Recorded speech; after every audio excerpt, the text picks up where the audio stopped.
Hey guys, today I'm going to show you how to climb a rope. So there are two methods for this, the S method and the wraparound method. First, I'm going to demonstrate the S method, then I'm going to come back down, do the explanation, and then I'll do the same for the wraparound method. But before we get started, make sure that you are slick. So you cannot be wearing a watch or jewelry. So make sure to not have a timepiece, put your timepiece away, no necklace, no bracelet, nothing in your pockets either, no rings either. Okay?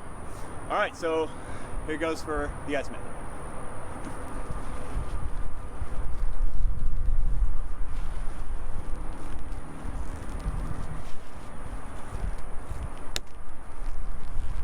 Now, on the way down, make sure that you do hand over hand, just like this. That you do not slide down like this. All right, you'll give yourself rope burn. So, hand over hand all the way down. Okay, so now for the explanation. First thing you want to do is jump as high as you can and grab the rope.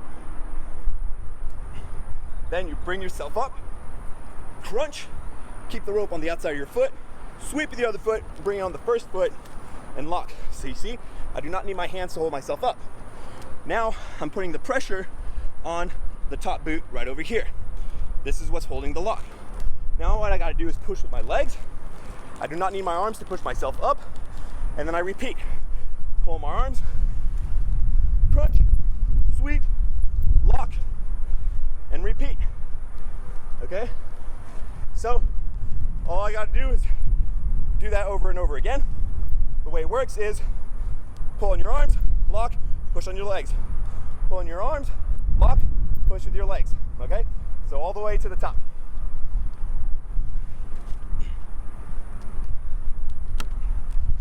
And then on the way down, all you gotta do is release that lock.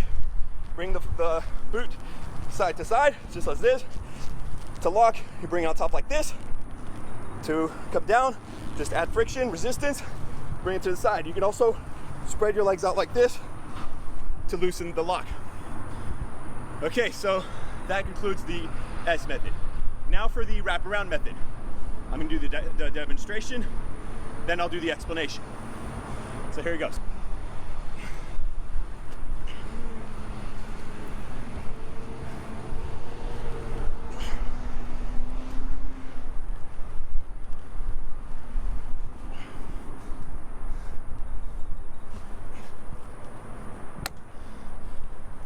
There you go. Hand over hand on the way down, just as so. Okay, now for the explanation. So, first thing you gotta do is jump as high as you can and grab the rope.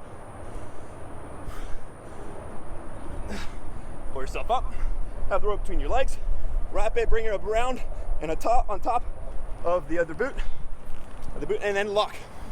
Push with your legs. Bring your arms up, pull,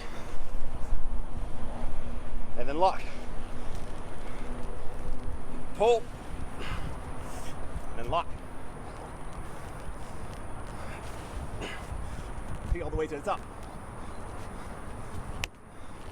Now on the way down, all you gotta do is release that lock. So this foot right over here is the lock. All I gotta do is apply less pressure to come down. Just as so.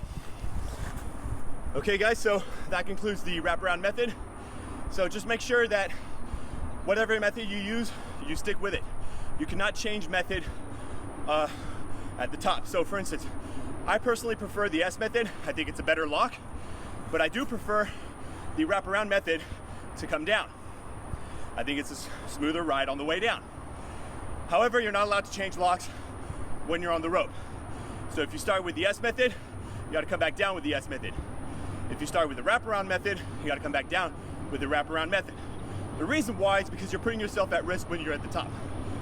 So I'm just gonna climb up halfway and we're gonna pretend like I'm at the top to demonstrate.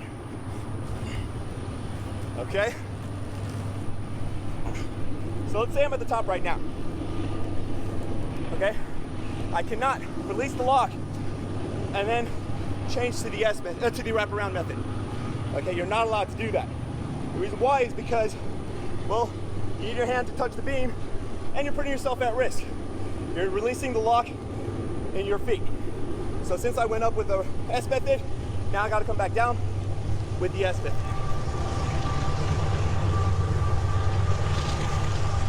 Okay, there it is, guys. I hope this was helpful. Good luck. Something I'd like to point out is that the rope with the wraparound method will kind of rub on the front of the boot over here, as you can see, and with the S method it will really rub down on the bottom of the sole. So you can see I have some rubbing right over here. If I show you on the outside, that's what it looks like. Okay, so these are the Bates lights. They're not very durable. The sole is great for running, but again, also this is after running for so much that I really wore these out. But these are the Bates lights. They have very, very spongy sole, so they're great for running, but in terms of durability, they're probably not the best. But so I recommend that you use these for the O course, or for the O course at OCS, and as well for the E course. Especially make sure to wear the jungle boots so the water can evacuate for the E course, so the endurance course.